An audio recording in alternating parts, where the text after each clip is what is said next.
अस्सलाम वालेकुम dear students, welcome to pass education system largest online institute for your entry test preparations.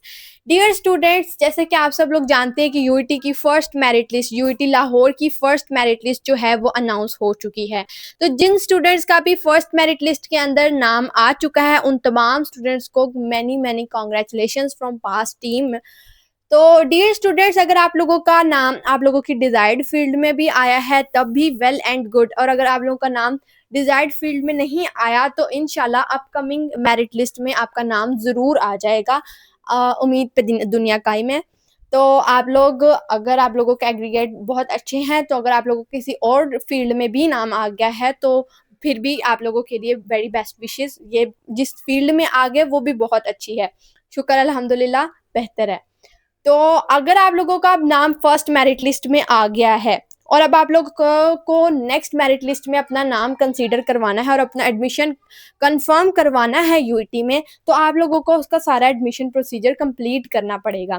ठीक है, तो जिस तरीके से अगर अब आप लोगों का नाम तो मेरिट लिस्ट के अंदर आ गया है, तो डॉक्यूमेंट्स आप लोगों को जो प्रिपेयर करने हैं आप लोगों की फाइनल सबमिशन की तरफ से, जो ये आप लोगों का एडमिशन प्रोसीजर का लास्ट स्टेप है, जो अगर आप लोगों को एक दफ़ा कंप्लीट हो गया तो यूईटी में एडमिशन आपका हो चुका है। ठीक है, अब आप लोगों को जो जो डॉक्यूमेंट्स रिक्वायर्ड है वो मैं आपको सारे यहाँ पे बताऊंगी। अब डियर स्टूडेंट, सबसे इससे पहले मैं आप लोगों के साथ ना एक प्रोसीजर आप लोगों के साथ डिस्कस करती हूँ। पहले आप लोगों के साथ क्या होगा, यहाँ पे अगर आप लोग देखें, यहाँ पे सबसे पहले अगर मैं आप लोगों को पहले मैं बताती हूँ है क्या। सबसे पहले ना यहाँ पर आप लोगों को डॉक्यूमेंट्स इस तरीके से अरेंज करने होते हैं। जब आप लोगों को एक फाइल मिलती है उसके ऊपर ना ये सारी इन्फॉर्मेशन ऐसे लिखी होती है, आप लोगों को ना अपने सारे डॉक्यूमेंट्स इस तरह से अरेंज करने होते हैं। इसके अंदर ना सबसे पहले नंबर पे एक चीज लिखी हुई है, ओरिजिनल पेड चलान फी स्लिप। वो कौन सी होगी? ये आपकी वो नहीं है जो आप लोगों ने ये 3500 ये 3000 पे किया था टेस्ट की रजिस्ट्रेशन अपने एडमिशन की प्रोसेस के दौरान में, ना ही वो आप लोगों की टेस्ट की रजिस्ट्रेशन फी थी उसकी स्लिप है। ये ना जब आप लोग यूईटी आएंगे अपने डॉक्यूमेंट्स लेके, ये सारे डॉक्यूमेंट्स लेके अपने जो भी रिक्वायर्ड होते हैं उन तमाम डॉक्यूमेंट्स के साथ जब आप लोग यूईटी आएंगे आप लोग एडमिन ऑफिस में जाएंगे। एडमिन ऑफिस के अंदर जब आप एंटर होते हैं तो राइट साइड पे जो ऑफिस होता है उधर काउंटर के ऊपर जब आप लोग जाके अपना चलान नंबर या ई कैट का रोल नंबर उनको बताना होता है और वो आप लोगों को ना एक चलान फॉर्म जनरेट कर देते हैं। वो आप लोगों का चलान जो होता है उसके ऊपर आपकी एडमिशन फी होती है जो कि अप टू 52,000 तक होती है। ठीक है, 52,000 तक A1 कैटेगरीज के लिए होती है। तो आप लोगों को आपकी वो जो फी होती है वो आप लोगों ने उसको पे करना होता है। अब वो जो आपका चलान होता है ना उसके 4 पार्ट्स होते हैं। एक आप लोगों का जाना होता है यूईटी ट्रेजर हंट के अंदर। ठीक है, एक आप लोगों का जो उसका एक पीस होता है वो आप लोगों का बैंक में चला जाता है, और एक उसकी स्लिप जो होती है वो आपके पास रहती है, और एक जो स्लिप होती है वो आप लोगों ने एडमिशन ऑफिस में सबमिट करवानी होती है, यानी कि वो यूईटी एडमिन तक जाती है। अब आप लोगों ने अपना वहां से अपना चलान जनरेट कराना है। जो चलान जनरेट करवाने से करते वक्त वो आप लोगों से मे बी आप लोगों का ई कैट का जो सा रिजल्ट है जिसके, या फिर कोई भी ऐसा फॉर्म जिसके ऊपर आप लोगों का चलान नंबर, आप लोगों का ई कैट का रोल नंबर लिखा होगा, वो आप लोगों से मांगेंगे। तो आप लोगों ने क्या करना है, आप लोगों ने अपना ई कैट के रिजल्ट कार्ड के ऊपर या एडमिट कार्ड के ऊपर जो भी इंफॉर्मेशन है उसको अपने पास मोबाइल में या किसी भी प्रिंटेड फॉर्म में आपने उसको सेव रखना है ताकि वो आप लोगों का चलान जनरेट कर दें। ठीक है, वो आप लोगों का चलान जनरेट करेंगे। अब अगर आप लोग बाद में फीस सबमिट करवाना चाहते हैं तो वो आप लोग बाद में भी करवा सकते हैं। अगर आपने उसी टाइम करवाना है, जो स्टूडेंट्स आउट स्टेशन से आते हैं तो उनको चाहिए कि वो उनके लिए ये होता है कि यूईटी के एडमिन ऑफिस से जैसे आप बाहर निकलते हैं साथ में ही बैंक होता है, आप लोग वहां पे बैंक में फीस सबमिट करवाएं और ये सारे डॉक्यूमेंट्स इस तरीके से अरेंज करने होते हैं। अरेंज करके आप लोगों को ये डॉक्यूमेंट सबमिट करवाने होते हैं। ठीक है, अब सबसे पहले आप लोगों ने अपने ये इस तरीके से, बिल्कुल जिस तरीके से ये स्टेप्स बताए हुए इन्हीं तरीकों के साथ आप लोगों ने ये अपने डॉक्यूमेंट्स देने होते हैं। अब जो आप लोगों को चलान फॉर्म मिलता है ना, वो चलान फॉर्म आपको एक फाइल के अंदर देते हैं। वो फाइल आप लोगों की इस तरीके से होती है, बाहर उसके सारे ब्लैंक्स वगैरह होती हैं जिसके अंदर आप लोगों ने अपनी पर्सनल डिटेल्स डालनी होती हैं, और साथ में उसके नीचे उस वो जो पर्सनल डिटेल्स मांगी होती हैं उसके नीचे वाले हिस्से में ये सारी इंफॉर्मेशन लिखी होती है कि आप लोगों ने अपने डॉक्यूमेंट्स अरेंज किस तरह से करने हैं।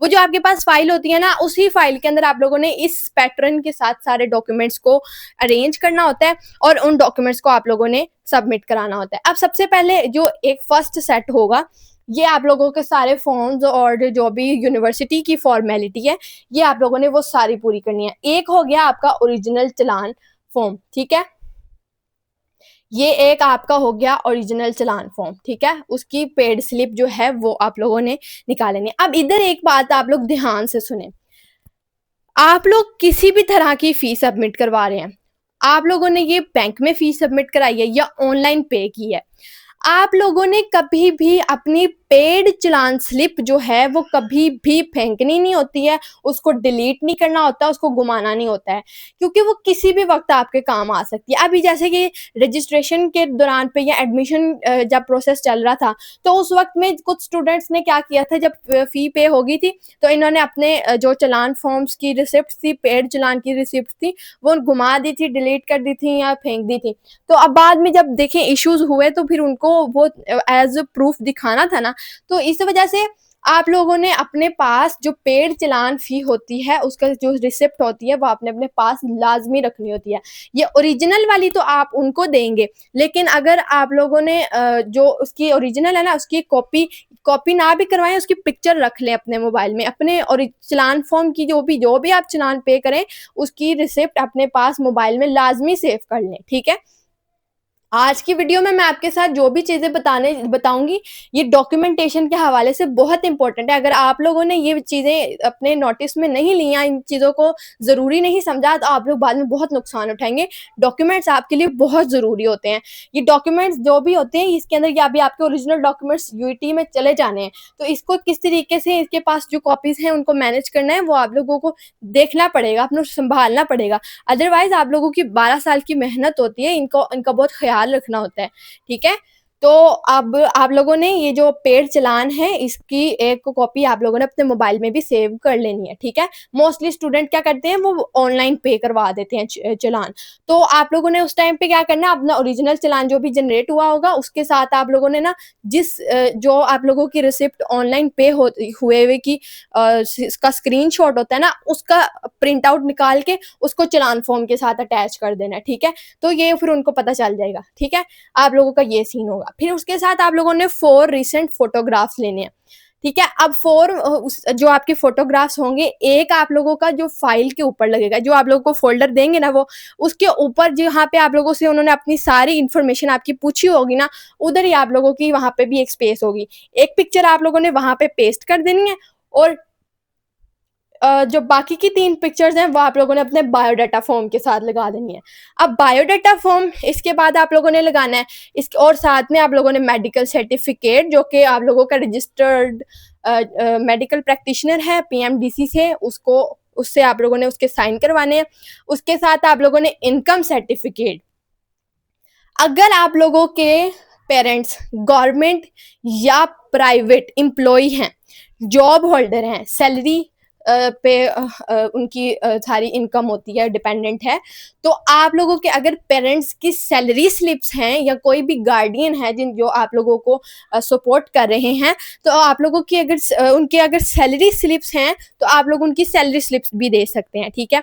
लेकिन अगर आप लोगों की सैलरी स्लिप्स नहीं है, आप लोगों मतलब कुछ लोग होते हैं उनकी बिजनेस होते हैं, तो वो क्या करते हैं, उनको एक इनकम सर्टिफिकेट बनवाना पड़ता है। उस इनकम सर्टिफिकेट को आप लोगों ने, एक एफिडेविट होता है उसके ऊपर इनकम सर्टिफिकेट प्रिंटेड होता है, उसके ऊपर कमिश्नर के साइन हुए होते हैं, वो अटेस्टेड होता है, ठीक है।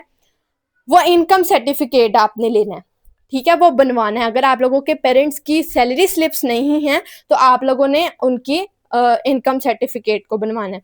और साथ में आप लोगों का अंडरटेकिंग स्टाम्प पेपर जो है 100 रुपीज वाला, उसके ऊपर वो अंडरटेकिंग फॉर्म आप ले लेना है, ठीक है।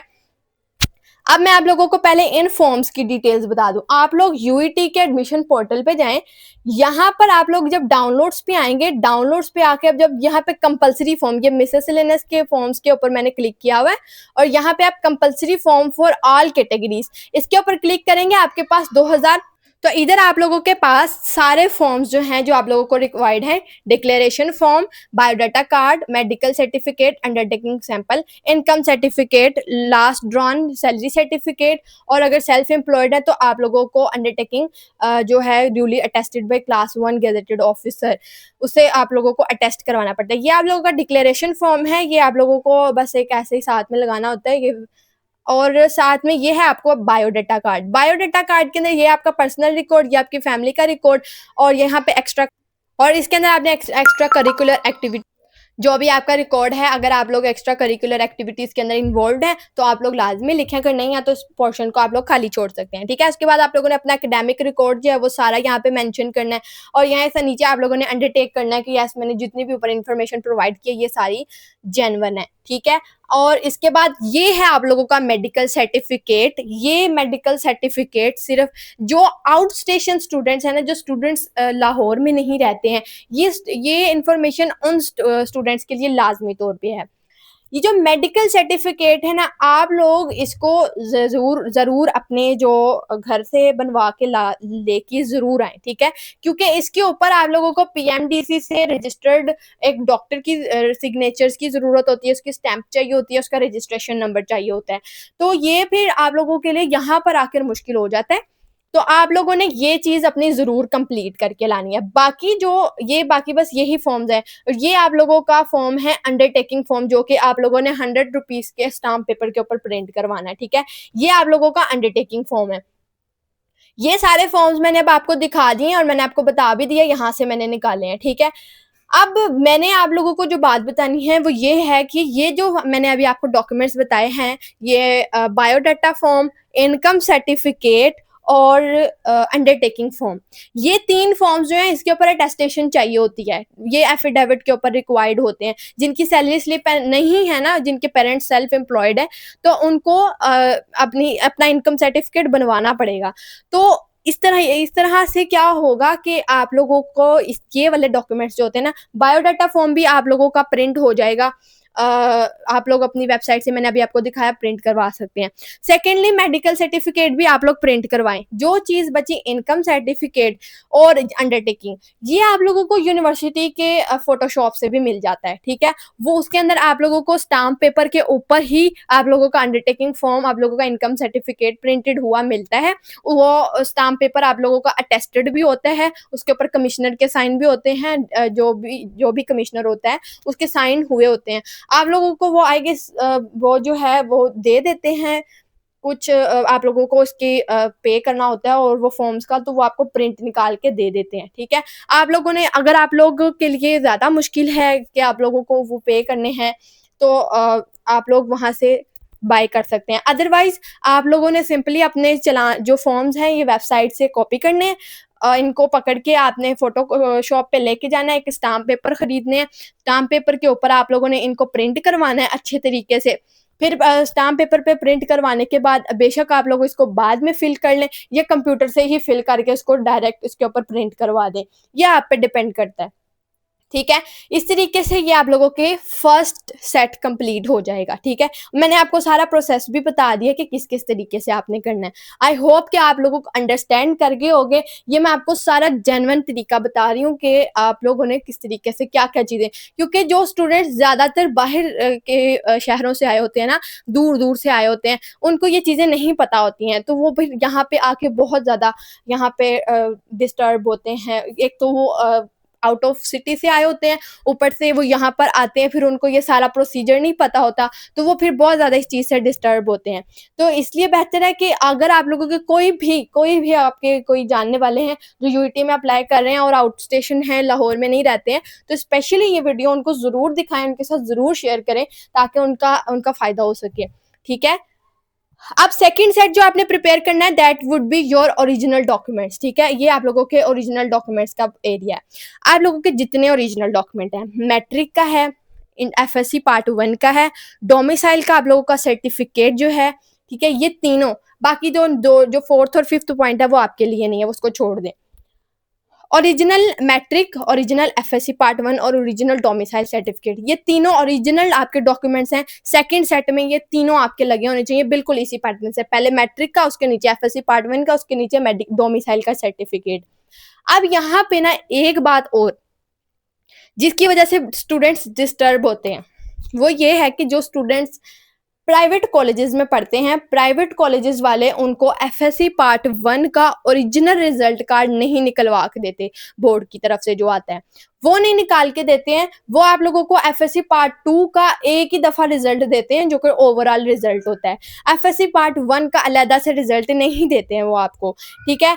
तो आप लोगों को वो आप लोगों को एक प्रिंट आउट दे देते हैं जो कि आप लोगों को वेबसाइट से निकाला होता है।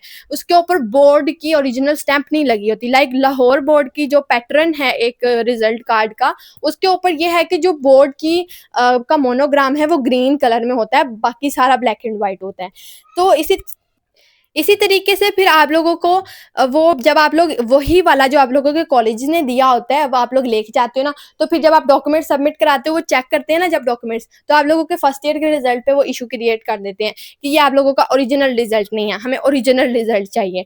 तो आप लोगों के पास अगर आप लोग प्राइवेट कॉलेज से पढ़ेंगे, खास तौर पर मेरे नोटिस में मेरे सामने जो ये सारा केस हुआ है वो यही है कि जो प्राइवेट कॉलेजेस के स्टूडेंट्स हैं मोस्टली उनके साथ ऐसा हुआ है कि उनके पास जो है ओरिजिनल रिजल्ट कार्ड्स नहीं है। तो आप लोगों ने अपने ओरिजिनल रिजल्ट कार्ड्स निकलवाने के लिए आप लोग अपने जो कॉलेजेस हैं उनसे कांटेक्ट करें, उनसे बोलें हमारा फर्स्ट ईयर का ओरिजिनल रिजल्ट कार्ड निकाल के दें, हम लोगों को यूईटी में एडमिशन लेना है, ये वो एक्सेप्ट नहीं कर रहे हैं, ठीक है। अगर वो नहीं निकाल पाते तो आप फौरन अपने अपने रिस्पेक्टिव बोर्ड से रुजू करें, अपने बोर्ड तक पहुंच जाएं आप जल्द अज जल्द, तक इससे पहले कि आप लोग की डेडलाइन गुजर जाए। इस चीज का आपने बहुत खास ख्याल रखना है, ठीक है। अब थर्ड सेट जो है आप लोगों का वो है आप लोगों के जो आपने ओरिजिनल डॉक्यूमेंट्स डाल रखवाए हैं ना, उसके साथ आप लोगों ने ये फोटोकॉपीज लगवानी है। 2 फोटोकॉपीज आप लोगों की मैट्रिक की चाहिए अगर आप लोग ओ लेवल्स के हैं तो, या फिर इसके इक्विवेलेंट कोई भी सर्टिफिकेट जो आईबीसीसी से इशू हुआ ये होना चाहिए। और साथ में आपको 3 फोटोकॉपीज चाहिए एफएससी के रिजल्ट की, एफएससी पार्ट 1 की कॉपीज चाहिए रिजल्ट कार्ड की फोटोकॉपीज। उसके बाद 2 फोटोकॉपीज आपको डोमिसाइल की चाहिए और 1 फोटोकॉपी चाहिए आप लोग के सीएनएस या बेफॉर्म की। और अगर आप लोग फॉरेनर हैं, आप लोग आउट ऑफ कंट्री से हैं, तो आप लोगों को एक एक फोटोकॉपी आपके पासपोर्ट और बाकी जो नेक्स्ट स्टेप है वो आप लोगों के लिए नहीं है, वो एमएससी और वो ग्रेजुएट के बाद के स्टूडेंट्स के लिए है। तो ये चीज़ें आप लोगों ने अपने साथ जो है इसी पैटर्न के साथ, अब जब आप लोग अपनी फाइल में रखेंगे तो फाइल के अंदर सबसे पहले वाला जो आपका सेट होगा जिसके अंदर ओरिजिनल आपकी चालान फॉर्म की कॉपी पड़ी होगी, आपके फॉर्म सारे पड़ेंगे, वो ऊपर होगा। उसके नीचे आपके ओरिजिनल डॉक्यूमेंट्स होंगे, उसके नीचे आप लोगों के होंगे जो आपके डॉक्यूमेंट्स की फोटोकॉपीज हैं। जितनी जितनी यहाँ पे मेंशन की हुई है आपने उतनी उतनी ही देनी है। अब यहाँ पे एक चीज मैं आप लोगों के साथ और शेयर करना चाहती हूँ, वो ये है कि आप लोगों को ओरिजिनल आपके डॉक्यूमेंट्स जो कि आप लोगों के यूनिवर्सिटी में सबमिट हो जाएंगे। अब आपको ये 4 साल आप लोगों को ये आपके ओरिजिनल डॉक्यूमेंट्स यूनिवर्सिटी ने किसी मजबूरी के अलावा आपको निकालने नहीं देने हैं। अगर आपने निकलवाने होंगे तो आप लोगों का एडमिशन कैंसिल भी हो जाता है, क्योंकि आप लोगों ने अपने डॉक्यूमेंट्स निकाल देने हैं। यूनिवर्सिटी पहले तो आप लोगों को डॉक्यूमेंट्स वैसे देते ही नहीं है, आप लोगों को पहले बहुत ज़्यादा पहले एडमिन में जाके आप लोगों को पहले परमिशन लेनी पड़ती है, फिर जाके आप लोगों को वो आपका ओरिजिनल डॉक्यूमेंट वो भी आपसे साइन करवा के आप लोगों को देते हैं कि आप जिस काम से लेके जा रहे हैं ये आप लोगों की जिम्मेदारी है कि आप यूनिवर्सिटी को ला के वापस दें। क्योंकि आप लोगों को 4 साल बाद जो डिग्री मिलनी होती है ये आप लोगों के डॉक्यूमेंट्स आपको तब वापस मिलने होते हैं, उससे पहले आप लोगों को डॉक्यूमेंट्स वापस नहीं मिल सकते। अगर आप लोग किसी और जगह करवाना चाहते हैं एडमिशन कैंसिल करवाने की सूरत में तो वो और केस है।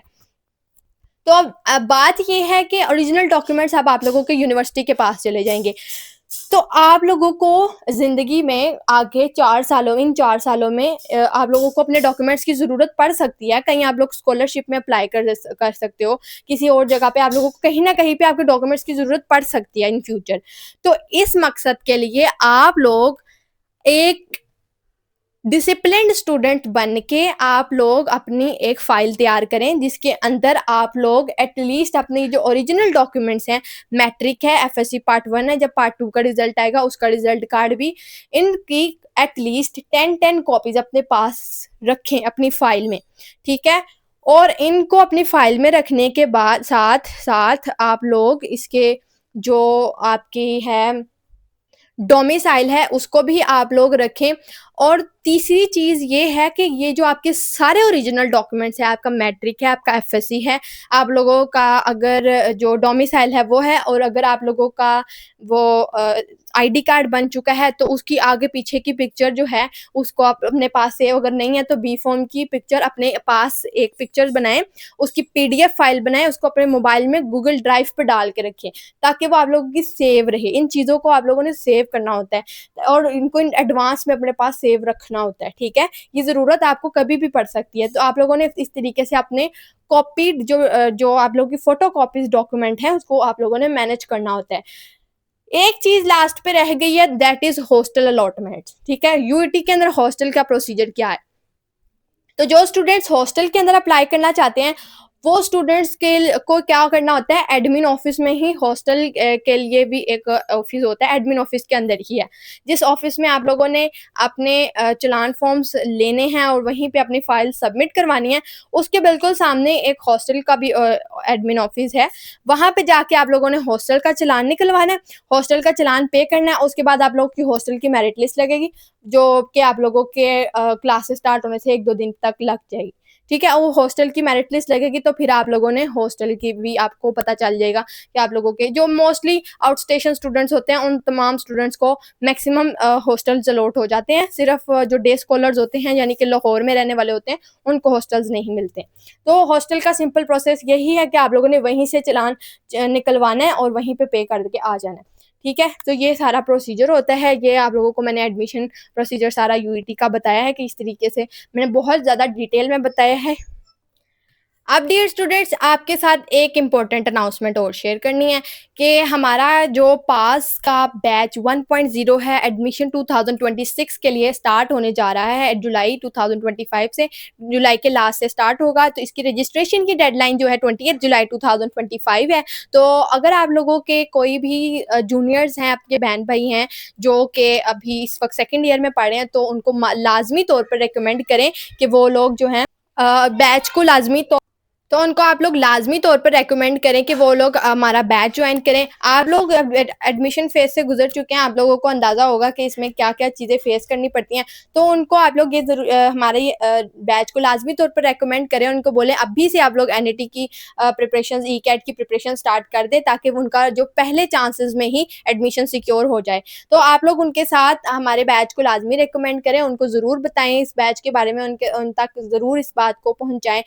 दूसरी बात ये है कि जिन स्टूडेंट्स को लगता है कि उनका फॉल 2025 के अंदर एडमिशन पॉसिबल नहीं है या चांस मुश्किल लग रहा है, ऐसा मोस्टली वो स्टूडेंट्स के लिए होगा जो कंप्यूटर साइंस या ऐसी फील्ड्स की तरफ जाना चाहते हैं जिनका मेरिट बहुत हाई है, तो और उनका डिजायर्ड फील्ड के अंदर एडमिशन नहीं हो रहा और वो उसके अंदर ही जाना चाहते हैं। तो ऐसे स्टूडेंट्स अगर गैप ईयर की तरफ जाना चाह रहे हैं और सोच रहे हैं तो ऐसा मत सोचें, आप लोगों के पास एक और चांस होता है।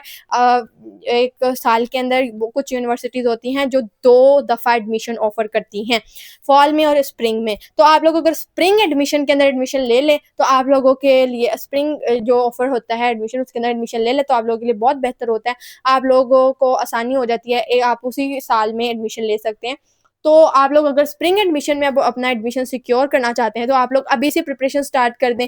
अभी से प्रिपरेशन स्टार्ट करेंगे तो आप लोग स्प्रिंग एडमिशन के स्टार्ट होने से पहले पहले खुद को प्रिपेयर कर लेंगे तो आप लोगों के लिए बहुत ज़्यादा आसानी हो जाएगी। दुआओं में बहुत ज़्यादा याद रखिएगा। अल्लाह हाफिज़।